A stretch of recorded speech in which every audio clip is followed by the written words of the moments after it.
اللهم صل وسلم وبارك على سيدنا محمد وعلى اله وصحبه وسلم. السلام عليكم ورحمه الله وبركاته. ازيكم حبايبي؟ عاملين ايه؟ يا رب تكونوا بالف خير.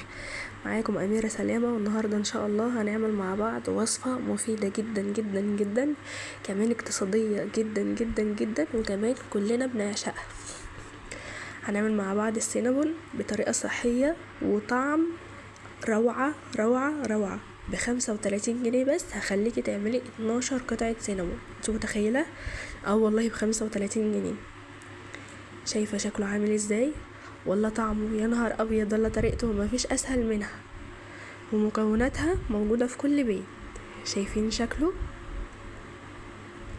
تحفة تحفة تحفة. حرفيا هتعمليها من هنا وهتخلصيها في نفس الوقت. نصيحة مني، لما تيجوا تعملوه ضعفوا المقدار. شايفين شكله؟ يا نهار ابيض، فظيع فظيع فظيع. والله يا جماعة ب35 جنيه بس. شايفين الهشاشة بتاعته؟ هش وطري وخفيف ووسطه كده تحفة. يلا نشوف هنعمله ازاي.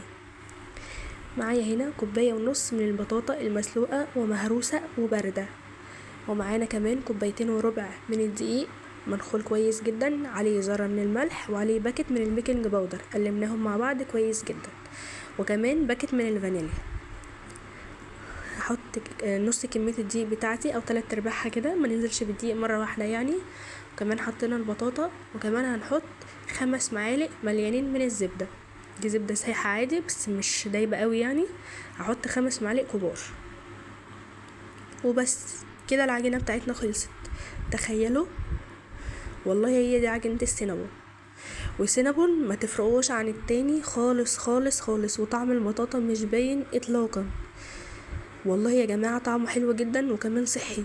البطاطا مفيدة جدا جدا على فكرة. عجنت كده العجينة بتاعتي الاول، وبعدين نزلت بباقي كمية الدقيق. ادتني العجينة الملسة الناعمة اللي ما بتلزقش في ايدي خالص دي. عجينة حلوة جدا جدا. هركنها بس اجيب المفرش السيليكون بتاعي، هفرده على طول. ولا بترتاح ولا بتخمر ولا اي حاجة بقى، لا خميرة ولا بيض ولا لبن بودر ولا اي مكونات خزعبلية ولا اي تكلفة.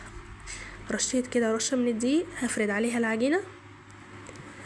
هفردها مستطيل على قد ما اقدر. كمان اديتها رشة من فوق برضو عشان ما تلزقش معايا في النشابة. العجينة سهلة وبتتفرد بكل سهولة، ولا بتشقق ولا اي حاجة. حلوة جدا جدا يا جماعة بجد. والله الوصفة دي حرفيا مش هتغيروها، مش هتعملوا طريقة السينابون التانية خالص اطلاقا. وطبعا البطاطا متوفرة في جميع الاسواق دلوقتي، وسعرها بسيط خالص. فردت العجينة بتاعتي مستطيل، هحط عليها بقى حوالي 2 كبار من الزبدة كده، وادهنها على وشها نفس لفة السينابون العادي خالص. وعلى فكرة نفس الطعم، مفيهوش اي اختلاف، والبطاطا مش باينة خالص ولا اي حاجة. عندي هنا 3 معالق كبار من السكر، عليهم معلقة كبيرة من القرفة. قلبتهم مع بعض كويس. هرشهم بقى برضو على الزبدة بتاعتنا بالشكل ده. هلفها بقى رول معايا. لو لقيت اي طبقة دقيق كده بنزلها بايدي وانا بلف. اضغطي وانتي بتلفي اكنك بتعملي سينابون عادي خالص، او اكنك بتعملي اي رول بالطريقة دي. لو حتة اتقطعت معاكي زي ما حصل معايا كده عادي، مستكي العجينة ببعضها بتبقى تحفة كده. خلاص هجيب السكينة بتاعتي بقى واقطع. انا هقسم العجينة نصين كده، وكل نص هقسمه ل6. وطبعا انا دلوقتي ولعت الفرن عشان اسخنه كويس جدا جدا. هنا خلاص قطعتهم على 12 قطعة. عندي هنا القالب بتاع الكب كيك، دهنته دهنة كويسة كده من الزبدة او الزيت المتاح عندك. هضغط ضغطة بسيطة على السينابون بتاعي وهحط على طول. شايفين اللفة وشايفين الطبقات؟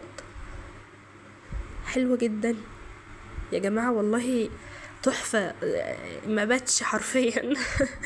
فحلو جدا بجد. لما تيجوا تعملوه ضعفوا المقدار، هيعجبكم قوي قوي قوي وموفر قوي. عمل معايا 12 قطعة بالظبط.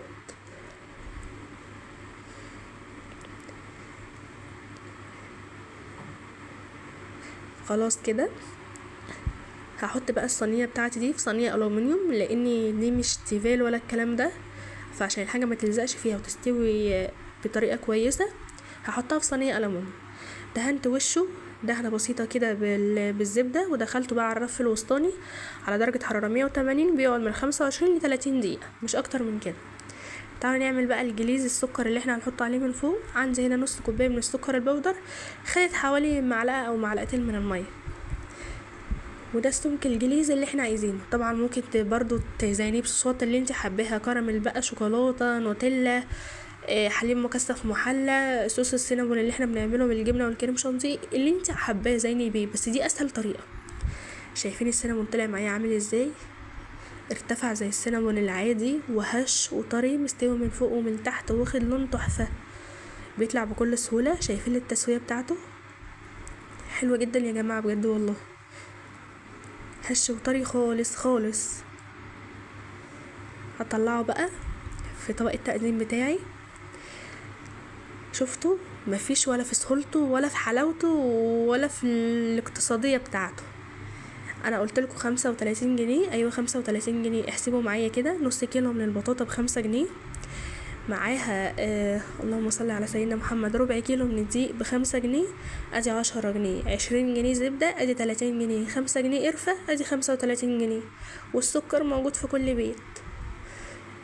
35 بقى ولا مش 35 يا متعلمين يا بتوع المدارس؟ ب35 جنيه بس هتعملي 12 قطعة سينابون. انت متخيلة؟ ده القطعة ما حصلتش ال2 جنيه ونص. 2 جنيه ونص ايه اللي انا بقوله ده؟ ما حصلتش ال5 جنيه. حلو جدا يا جماعة والله بجد، من حلاوته انا بقى فعلا انا هعمله يوميا، لان حلوة قوي. وطبعا البطاطا مفيدة، ومعظم ولادنا ما بيحبوش ياكلوها، اعملوا لهم في السينابون هينسفوها، مش هياكلوها هينسفوها. هش وطري جدا جدا، ما تفرقوش على العادي خالص، اكنك عجنة السينابون الطبيعية جدا، هي بس مديها لون حلو، لكن البطاطا مش باينه في طعمه خالص. ايه رايكم بقى؟ ما تنسوش بقى بعد الوصفه الحلوه الجامده قوي دي تضغطوا على اللايك، وتفعلوا الجرس على الكل، وتشتركوا في القناه عشان يوصل لكم كل فيديو جديد. وما تنسوش تعلقوا كومنت حلو منكم ودعوه حلوه من قلبكم، وما تنسوش تجربوا الوصفه وتقولوا لي رايكم. والسلام عليكم ورحمه الله وبركاته. باي باي.